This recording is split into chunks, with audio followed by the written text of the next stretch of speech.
درود. یا بده صرافی یاد بدم اینقدر نو بازی در نیار. یا تو اپرا تو هر مرورگری فرقی نداره، همش یکی. خب اینجا اولین گزینه که به صرافی توجه میکنی شمارشگر تامین مالیه. این چیه؟ این میگه اگه مثبت باشه هر کی لانگ باز کرده باید هر چند ساعتی 2 دقیقه دیگه الان این شمارشگر تمومه سود بده به هر کی شورت باز کرده. خب اینو گرفتی. هر کی هم شورت باز کرده پول گیرش میاد.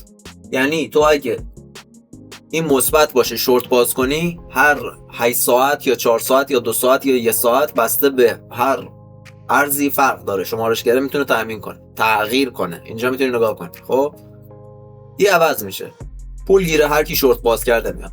تو بازار سعودی چون اکثریت لانگ باز میکنن باید بازار یه طوری تنظیم بشه، یه تشویقی برای اونایی که شورت باز میکنن باشه. اختلاف بین خریدار و فروشنده. خب یه قسمت هم تیکر و میکره. میخوای ببینیم چیه تیکر؟ یعنی اوردرها، یعنی سفارشای مردمو میگیره ازشون، پس باید کارمزد بیشتری بده. میکر اون یه سفارش گذاشته. خب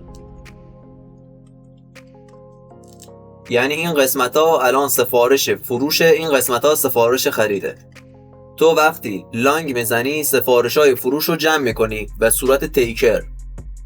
خودت هم میتونی اوردر بذاری، ولی وقتی میخوای آنی معامله کنی چون تو نمیخوای کل بازار رو تکون بدی، چون حجم سرمایه‌ات اونقدر نی، میای لیمیت یه ذره بالاترش میذاری. بعد یه گزینه اینجا داره تو حالت لیمیت که میای زمان مؤثر. وقتی فقط رو سفارش گذار باشه اون کمیسیونی که میدی کمتره. یعنی اگه قیمت 1 ثانیه اومد بالا برای تو تیکرش نکنه، فقط و فقط میکر اجرا کنه.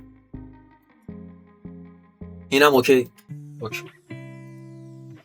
خب یه گزینه اینجا داریم کراس و ایزوله که نصف جماعت بلدش نیستن هنوز.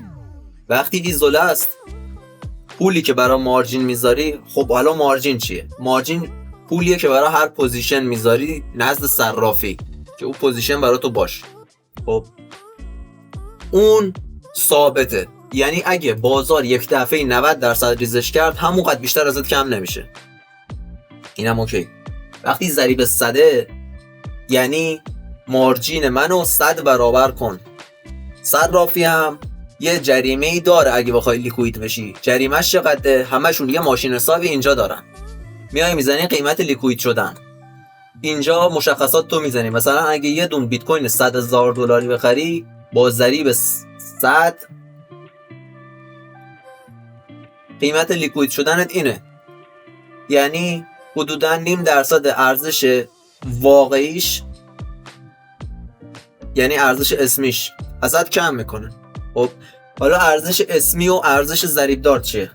ببین تو هر پوزیشنی باز میکنی در اصل این قسمت یه ارزش اسمی داریم، یه ارزش هزینه داریم. ارزش هزینه یعنی لورج رو حساب با لورجه، یعنی اگه زدی 1 لورج 100 یعنی $100 برات باز میکنه. ارزش اسمی اگه زدی $100 همون $100 رو باز میکنه. هنوز این هم خیلی ها نمیدونن. خب تو $10 ضریب 100 باز کنی هیچ فرقی نداره که خود ارزش اسمیشو بنویسی. این قدر خودتو درگیر ضریب نکن، همون ارزش اسمی بنویس که بدونی چه کار میکنی. وقتی ارزش ضریب دار رو میزنی نمیدونی چقدر باز کردی، اصلا نمیدونی. خب اگه بتونی خودتو کنترل کنی باید از این گزینه استفاده کنی. حالا می‌بینیم بحث کراس یعنی مارجین تو بین همه پوزیشن ها تقسیم میکنه. فرضاً یه پوزیشن شورت یه پوزیشن لانگ، یکیش میره تو سودش میاد تو موجودی مارجین کلیت، یکیش میره ضررش میاد تو مارجین کلی. برای همین یه پوزیشن میتونه 300% ضرر بشه یا یه پوزیشن 10,000% سود بشه. اینایی که میبینی میان سود عجیب غریب میذارن این گزینه رو فعال کردن، این ضریب هم تا آخر کشیدن، بعد $1 لانگ باز کردن $1 شورت. خب تو میگی چطوری میشه این کارو کرد؟ میای تو تنظیمات گزینه حالت حج فعال میکنی، یعنی هم بتونم شورت باز کنم هم لانگ. خب این گزینه میتونه به تو اجازه بده هج کنی. هج چیه؟ هج اینا پاک کنم. وقتی دوتا فکر میکنی بازار تو دوتا رنجی قرار نوسان کنه، بهتره با ربات API کارو کنی نه دستی همیشه معمولا افراد تر میزنن به کارشون. خب میگی اینجا میخواد نوسان کنه توی بازی کوچیک، اینجا میای تیکر میخری، اینجا هم تیکر میفروشی، میفروشی، میکر میخری، میکر میفروشی، میکر میخری، میکر میفروشی. بعد این اختلافش هم اینطوری بیشتر میشه با ضریبت، هیچ وقت هم لیکوید نمیشه. برای حجمای خیلی بزرگه $100,000 اصلا نمیارزه اینطوری بیای، چون قرار نیست هیچ وقت لیکوید بشی. هر سری میان پایینتر 2 برابر میکنن حجمشونو. بعضیاشون چندین مدل داره، بعضیاشون فقط لاین کار میکنن، 1000 مدل داره. خب تا اینجا هم اوکی. حالا میگن کراس بهتره یا ایزوله؟ برای من کراس بهتره. برای آدمایی که نمیتونن احساساتشون رو کنترل کنن و یا دفعه میخوان کل سرمایه‌شون رو قمار کنن، ایزوله بهتره. برای قماربازا ایزوله بهتره. چه رو شت کوین چه رو معمولی. خب کسی نمیاد کل سرمایه‌شو یه شت کوین بخره. خب وقتی میخواد بیاد یه ارزش شتی بخره که شاید یه دفعه 20% بریزه، خب بیشتر $10 نمیخره. وقتی سرمایه $100 ارزش اسمی نه ارزش ضریب دار. دیگه این ضریب الکی میشه اینجا. این ضریب فقط موقع سود نشون دادنه. وقتی کراس باشه قیمت لیکویدیت با ارزش اسمی هیچ فرقی نمیکنه، چه این 1 باشه چه این 25 باشه. و گول این درصدای عجیب غریب رو نخور. طرف اینو گذاشته رو 125 عکس سود میفرسته، گول اینا رو نخور. منفی 300% 400% هم میشه ویدیوش بالا. خب این هم از این. دیگه چی مهمه؟ یه گزینه داریم تریگر. اوکی، تریگر میگه آقا این قیمتشو اینجا بنویسی، برا من خرید بکن، ارزش اسمی اینقدر، نه ارزش ضریبی، ارزش اسمی. همیشه ارزش اسمی کار کن. این گزینه برای افراد جویان بلد نیستن، نمیتونن خودشون کنترل کنن، حساب کتاب نمیتونن کنن برای خودشون. شارژ حساب کتاب کن برای خودت همیشه. معمولا صرافی‌ها برای هر ارزی یه قیمت لیکویدی متفاوتی دارن. الان این یه دون صرافی وقتی مارجینت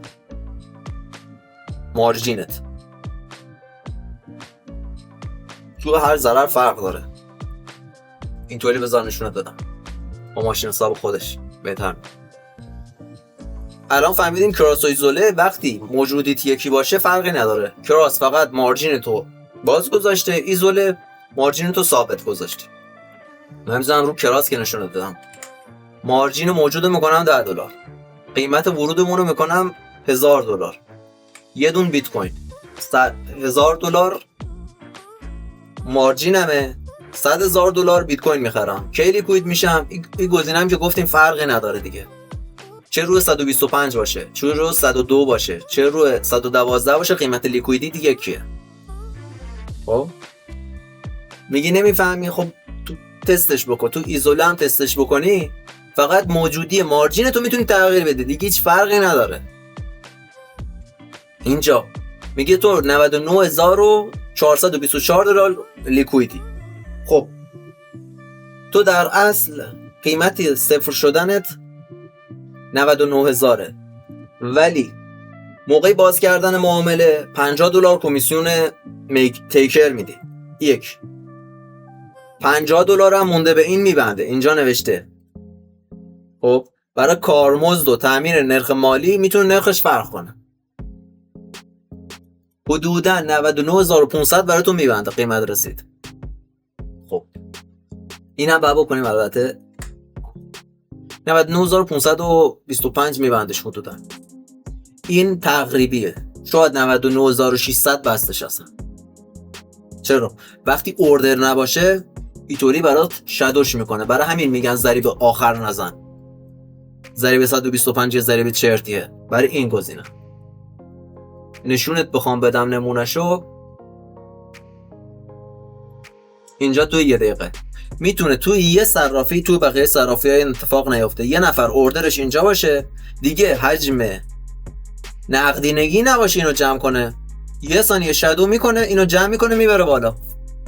خب پس اینم یاد گرفتی، همه سرمایه‌ت رو یکی نمیذاری، همش رو بیت کوین فیوچرز نمیبری، همش رو نمیبری یه جا. توی تایم فریم 1 دقیقه‌ای در بیا، توی ربع ساعتی هم نگاه نکن، اینو میذاری روی 1 روزه، اول کار روی 1 ماهه نگاه کن، 1 هفته نگاه کن.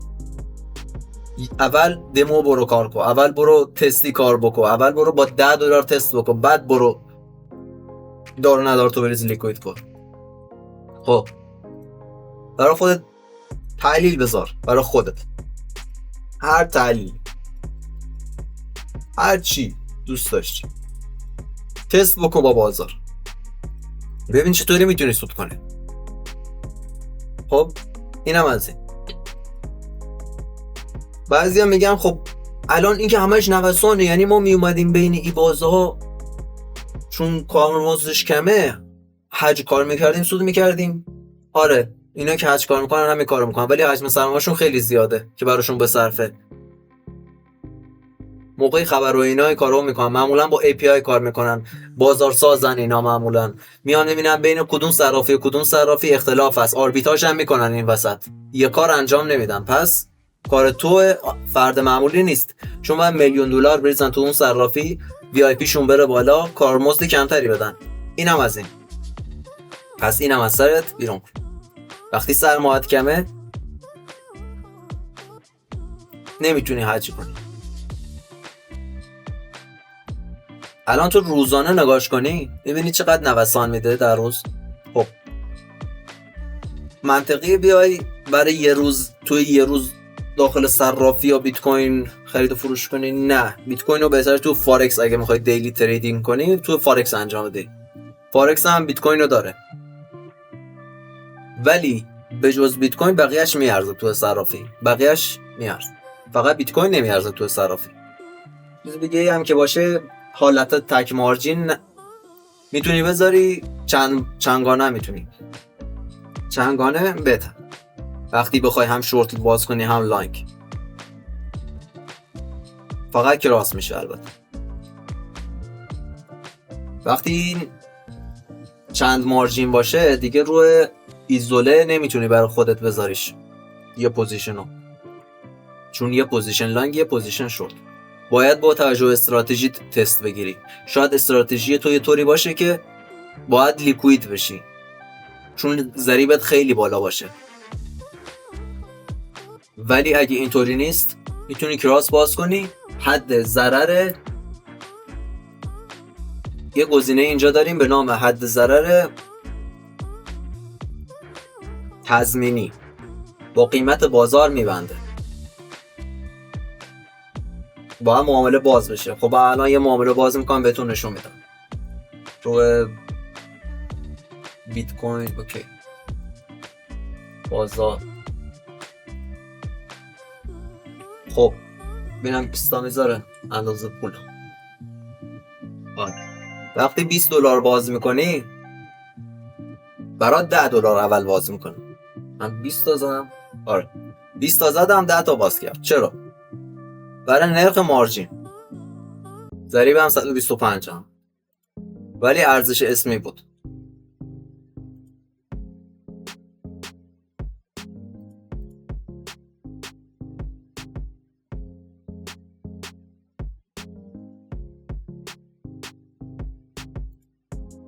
شاید 10 تا زدم، دوباره تست کنم.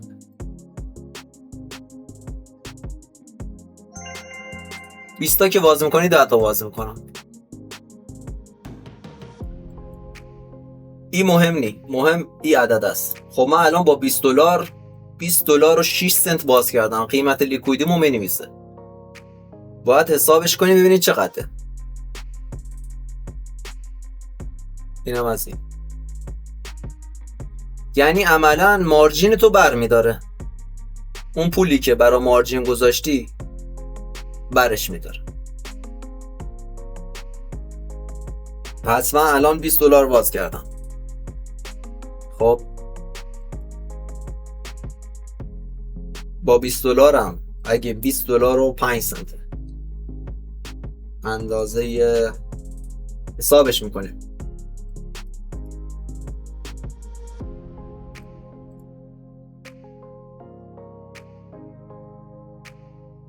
خب من روی کراسم. خب یعنی من الان ضریب 1 باز کردم. ضریب 125 کراس وقتی ارزش اسمیش برابر با ارزش پولت باشه همون قدره. الان من اگه $20 شورت باز کنم یه $20 دیگه که اندازشم، این دوتا تقریبا هیچ وقت لیکوید نمیشن. بعد اگه خیلی بره بالا یا خیلی بیاد پایین، مثلا بیت کوین بیاد اینجا، اینم ضریب 125. این گزینه گوش، این گزینه رو میزنم، بعد این مقدار بازگشت سرمایه هم خاموش میکنم، اسکرین میگیرم. کدوم بود؟ درصد سود عجیب از کریپتو گذاشتم ویدیوش، میشه 5000%، 20000%. هیچ وقت هم لیکوید نمیشه، هیچ وقت. خب به این روش میگن گول زدن افراد برای فیوچرز. گول نخور لطفا. خب اطلاعات فیوچرز هم چیز خاص. مبلغ شاخص. صرافی یه گزینه داره به نام API. قیمت لیکویدی تو رو چون APIش میاد خود بازار رو با این صرافی ها تنظیم میکنه، قیمت لیکویدیت با توجه به این صرافی ها تعیین میشه. وقتی سقوط تاریخی اتفاق میفته توی بایننس، برای همین توی همه ارزهای دیجیتال میاد پایین، توی همه صرافی ها. فقط اگه توی بایننس باشه تو بقیه صرافی ها هم تاثیر میذاره، چون API همشون به هم وصله، همشون یه موتور مرکزی دارن انگار. خب هر کی API بلد باشه بنویسه میتونه بیاد API شو بذاره برای صرافی ها که هج کنه، آربیتاژ کنه. کار افراد معمولی نی. گزینه دیگه اینجا میتونی پوزیشن رو برعکس کنی. حد ضرر. اینجا میتونی حد ضرر تو تعیین کنی. ما میذارم $100,000 مثلا، اینجا حد ضررش میشه. اینجا میذارم $120,000 حد سودش میشه. اینجا میتونی قبل باز کردن بذاری. وقتی بازش کردی اینجا مثلا دکمه SL رو که بگیری بیاری پایین، حد ضرر برات میذاره، چون شورت حد ضرر باید بالا باشه، این چون لانگه حد ضررش باید پایین باشه. این شورت تیپیش باید پایین باشه، این لانگه هم تیپیش باید بالا باشه. خب یه گزینه اینجا داریم برای حد ضرر تضمینی. وقتی روش بزنیم نوشته نرخ دستمزد حد ضرر تضمینی. اینو که فعال کنی به صورت تضمینی برات همون قیمت میفروشه، ولی اینقدر کمیسیون میگیره بیشتر، اینقدر کمیسیون بیشتر میگیره جدا از اون. اگه بخوای کراس کار کنی، وقتی حد ضرر تضمینی بذاری دیگه نیازی نیست ایزوله کار کنی، دیگه مارجینت کمتر درگیره، دیگه پول کمتری تو صرافی میذاری، مگه اینکه نتونی خودت هم کنترل کنی. اگه این گزینه چه رو اسمی باشه چه رو هزینه، وقتی رو بازاری اینو تا تعمی گیری میکشی، این ضریب هم 125 با آخرین توان موجود برات خرید و فروش میکنه. پس از این گزینه هیچ وقت استفاده نکن، خود دستی بنویس. الان نوشته 100% ارزشی که میتونی باز بکنی $2,470 با $20. بازش بکنم یه ذره بازار بیاد پایین لیکویدم، پس اینم میره اون وقت. اینم در نظر داشته باش. خب من بستن سریع میزنم که با قیمت بازار میبنده. پوزیشن معکوس هم بزنی اینو میکنه فروش، مثلا این فروش هم میکنه خرید. میتونی روی حج نذاریش، مگه که بخوای پوز بدی تو تلگرام و اینجور جاها. مثلا دوتاش منفی، الان ما بین دوتا قیمت باز کردم، حج وارونه. خب وقتی اینا توی یه زمان باز بشن همیشه یکیش مثبت یکیش منفی. دیگه میتونی حوض الکی بر مردم بفرستی. 300% سود، 500% سود. یه اون ضرر 1000% نشونشون نمیدی، ضرر 10,000% نشونشون نمیدی، اون ضرر سود 10,000% نشونشون میدی. چون ضریبت 125 بیشتر 100% میتونی ضرر کنی. تو حالت کراس پس ضریب هیچ تأثیری نداره. آره فهمیدی حتما. خب اینا هم بسته شد.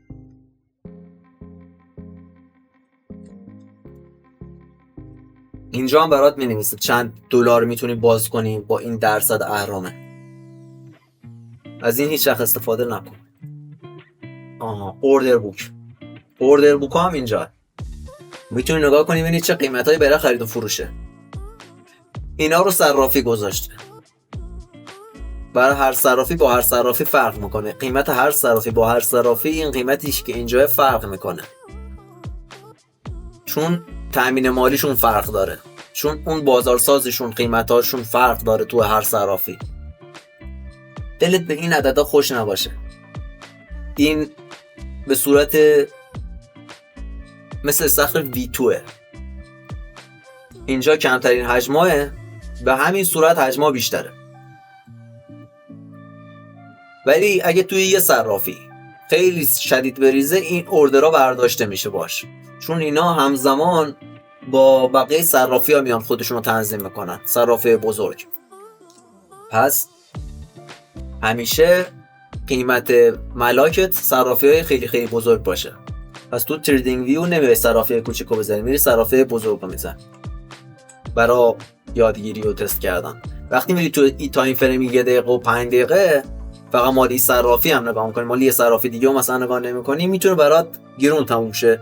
وقتی هم میای اینو تا تعمیر گیری خونت و ماشین تو دار و ندار تن فروختی آوردی تو فیوچر، حالا تو اثباتش هم فرقی نداره. وقتی یه ارزی 90% و 99.9% بیاد هیچ فرقی با لیکویدی نداره. بعد اصولی میای توی بازاری بیای یا نیای یا اصولی بیای. بعضی از صرافی هم گزینه بازارساز اتومات گذاشتن، اتوماسیون AM.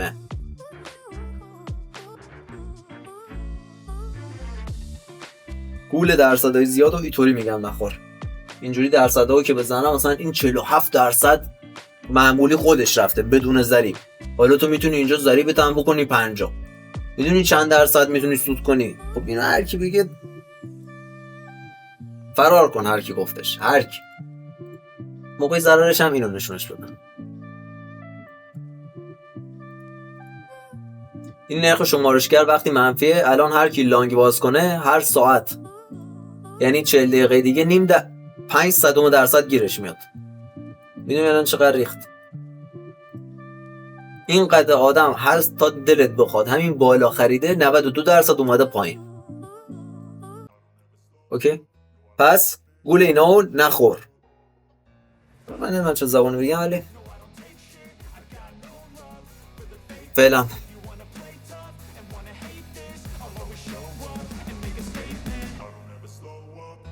take shit. I got no love for the fakeness. If you wanna play tough and wanna hate this, I'll always show up.